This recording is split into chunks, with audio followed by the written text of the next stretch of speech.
So as I open up this package, I have to be honest, and I have to admit something that's a little bit funny. I can see myself becoming a snobbier watch collector. I say that knowing that I still buy really inexpensive watches, mostly because they're inexpensive. I still can't pass up a bargain.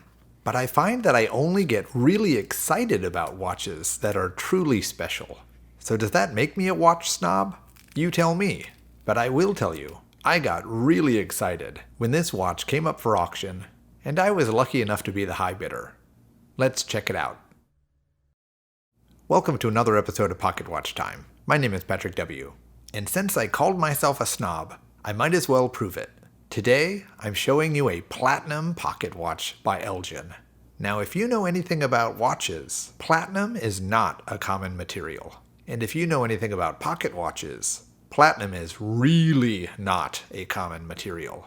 Companies complain about how hard it is to use platinum today. This is 2025. Can you imagine how hard it was to work, polish, create a case in the early 1900s? Yeah, there are not very many platinum pocket watches out there, and the watches that exist are very elusive, rare, and usually expensive. Oddly enough though, with the crazy gold prices these days, platinum pocket watches, which used to be super priced, are actually cheaper than they've ever been. And I have so happily taken advantage of that over the last year. I found two incredible platinum pocket watches that went for less money than I really thought they should go for. But that brings us back to the watch that I've got today. This is the flagship of the Elgin brand. This is the elusive Hulburd. What I love about this watch, each and every single one of these watches is unique. All the movements are the same, but the dials, the cases, the hands, or some weird assortment of all of that stuff, they're always different for each and every watch. I'm not sure if they just gave the watchmakers complete freedom to do whatever they wanted, but for this elite set of watches, that's exactly what happened. The gold version that I have, I'm going to be honest, I actually like it better. I think the gold version has a much more interesting bow. I think the dial is better, I really like the color, and there's something about the gold tone and the dial and the combination of all of it, I just think it's an absolutely gorgeous watch.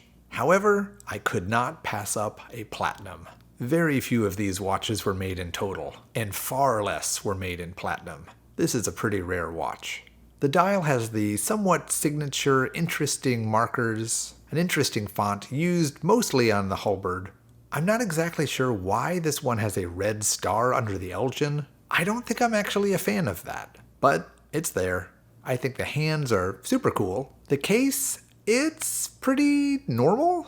As I said, in the 1900s, it wasn't very easy to polish and make interesting shapes in platinum. So sadly, this case doesn't have all the zest and kind of interesting style that a lot of these regular Hulburds had. And I think that's because it's platinum.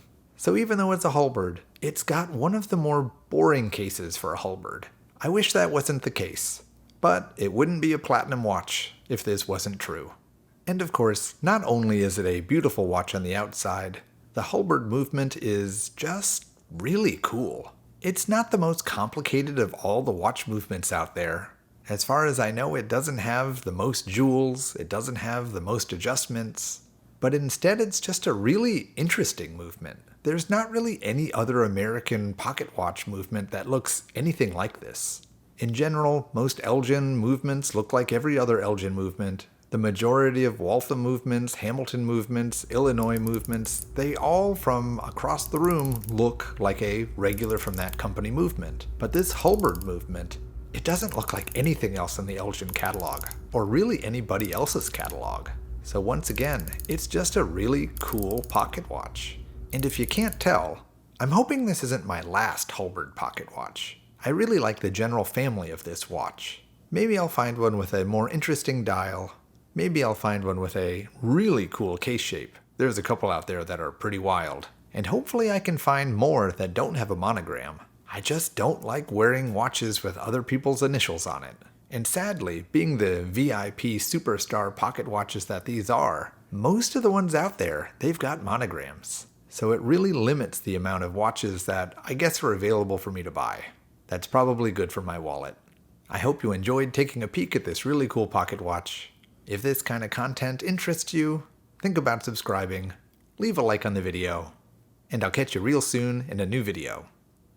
Take care. Please think about subscribing to the channel.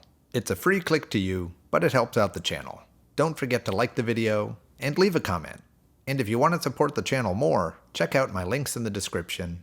Everything from channel memberships, other sites like Patreon, and even a free site that really helps.